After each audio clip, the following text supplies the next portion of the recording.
The biggest, richest country in Latin America, Brazil, is in the midst of a massive political and economic crisis. President Dilma Rousseff is suspended and on the verge of being impeached, though her supporters say she's the victim of a right-wing coup.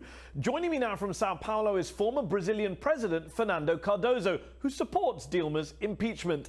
Thanks for joining me on Up Front. Fernando Cardoso, suspended President Dilma Rousseff says she is the victim of a legal and political farce. She says when an elected president is suspended because of a crime she hasn't committed, the name we give is not impeachment, but a coup. Why is she wrong?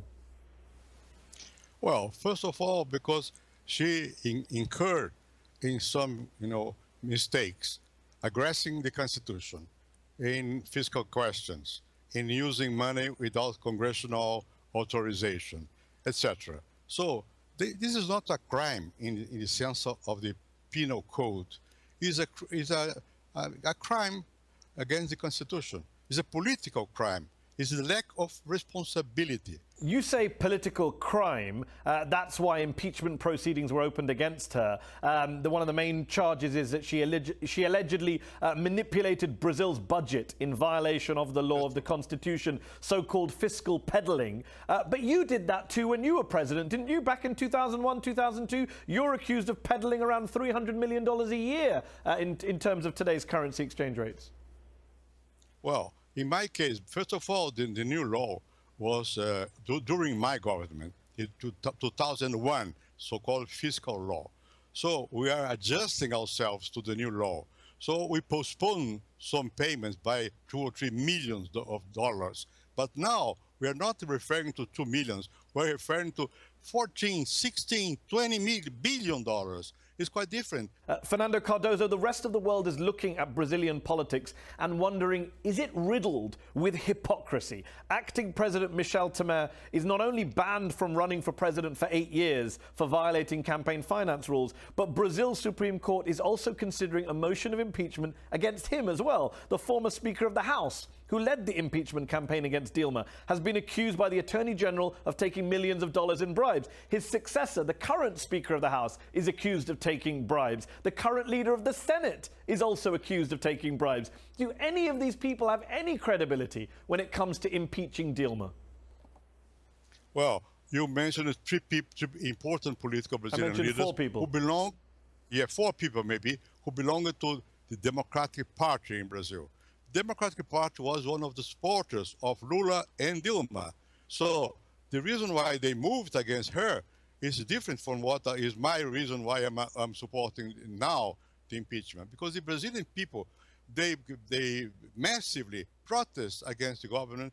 But you don't see any irony that the former Speaker of the House, the man who led the impeachment campaign, is then removed under corruption accusations. You don't see the irony? They were not the leaders of the campaign for the impeachment. The campaign for the impeachment came from people, for the masses on the streets, not in Congress. The Congress maybe opportunistically moved toward the same position. Okay, so you accept opportunistically. Just on acting President Temer, I know you support, as you say, impeaching Dilma. Do you support impeaching Temer too? Because according to a recent opinion poll, 58% of Brazilians are in favor of impeaching the acting president. That's not very far off the 61% who back impeaching Dilma. So if you want to listen to the people, you need to support impeachment of both. This is a misleading information. 60% or more of Brazil are not supporting, are not voting in favor of either Dilma or Temer. They are not asking for Temer to be impeached. 58% of Brazilians, Fernando Cardoso, say they want to see Mr. Temer impeached, according to a poll published by Datafolha in April. Well, that's not to my knowledge. But anyhow, well, I'm telling you now, there's 58% of Brazilians, according to a poll in your country. So do you support the impeachment of the acting president? Because you say you listen to the people.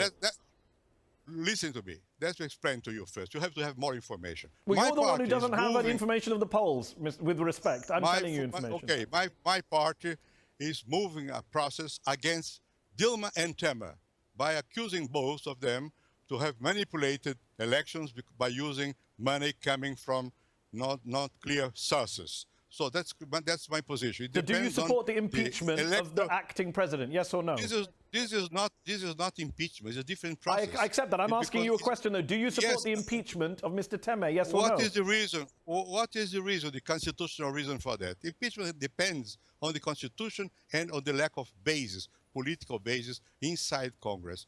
That is not the case with President Temer. Just to broaden it out, this whole anti-Dilma movement came out of the wider multi-billion-dollar corruption scandal involving Brazil's state-run oil firm Petrobras, the biggest ever corruption scandal in Brazil's history, perhaps in the history of any modern democracy. But it's a scandal which has affected not only Dilma's government and ruling Workers' Party, it's also been linked to acting President Michel Temer, to the former Speaker of Parliament who started the impeachment motion, and to your PSDB government too. When you were president in 2002, your government is alleged to have received a $100 million bribe during Petrobras' purchase of an Argentine company. No, sorry.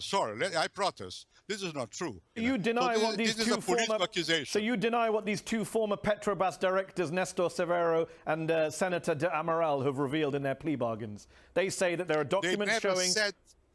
No. They never show any document. Only Severo said that during the process of buying this refinery, someone vaguely received, imagine you, $100 million. Did somebody in your government receive $100 million or not from Petrobras? No, this is not true in a protest, because you cannot say that without giving data, number, person, so on and so forth. This is not true. You can't blame Dilma and her supporters for calling this a coup now that we have a secret phone recording that was released in May in which the then planning minister, Homero Juca, I believe his name, basically plots to remove Dilma and install Temer in an attempt to shut down the Petrobras scandal investigation in which he and other officials have been implicated. He's since resigned, of course, but he's on the phone saying this is why we should install Temer and get rid of Dilma, because of Petrobras. The scandal in Petrobras is completely, entirely in the hands of people close to Lula's and Dilma's government. And this is very serious. I'm not no one is questioning the seriousness. I'm asking you a specific question about this minister. When he's on the phone saying to someone else, we have to change the government to be able to stop the bleeding, and the other senator says the easiest solution would be to put in Michel. When we hear that, what else can we call it but a coup? Sorry, but what was the result of that? Zero. The process is, the trial is proceeding. The justice is independent, and they are continuing to do what has to be done. Okay, Fernando Cardoso, there have also been some pretty serious accusations against you personally on the corruption front. In February of this year, Brazil's Ministry of Justice opened an inquiry to investigate claims that you used the company Brazif to make monthly payments to a woman who is allegedly your former mistress. What's your response to those accusations? First of all, her denied the fact. Second, the business company said that's not true. Third, she started to work with that business people in the year 2013, when I was no more president. And I had what has been, if this is an accusation, we have a love affair, was 20 years before. So this is political, misinterpretation. She says you arranged $3,000 monthly payments through the firm, and the Ministry of Justice are investigating. No. She refused that. She said this is not true. She came to Brazil, and on the TV, she denied the fact, and this is simply not so. So then why are the Ministry of Justice and the police investigating it then? Why are they investigating it? You know why? Because people very close to PMDB put this in the social media. And I liked Dilma's Minister of Justice, and he was forced to open a discussion. I asked the people about it. They gave me one concrete element. So this is not true. This is political attempt to demoralize a person who has correct life. Let's go one step ahead. This lady has a son. She said the son is mine. DNA proved it is not mine. And in spite of that, I like this guy. And I support his education all the time with my money, using the central bank and all that to send money to this guy. But why do you send money to this guy if he's not your son? Maybe that's why people are suspicious. No, because I had a connection with him. I like him. One last question before we finish. Do you worry that the entire Olympics in Brazil will be overshadowed this summer by these ongoing political crises in your country? That your country's standing in the world will be harmed at a time when everyone in the world is looking at Brazil? Well, that's a pity. I don't know why, it's a real pity, the fact that the government of Brazil has been so undermined by corruption and by bad political decisions. It coincided with the Olympics. I would prefer to have a much more sound nation to show to the world. But unfortunately, in the last years, the corruption in PT government was so high and the lack of sense of reality so elevated that we are now facing a disastrous situation. Fernando Cardoso, thank you so much for joining me on Upfront. Thank you. That's our show. Upfront will be back next week.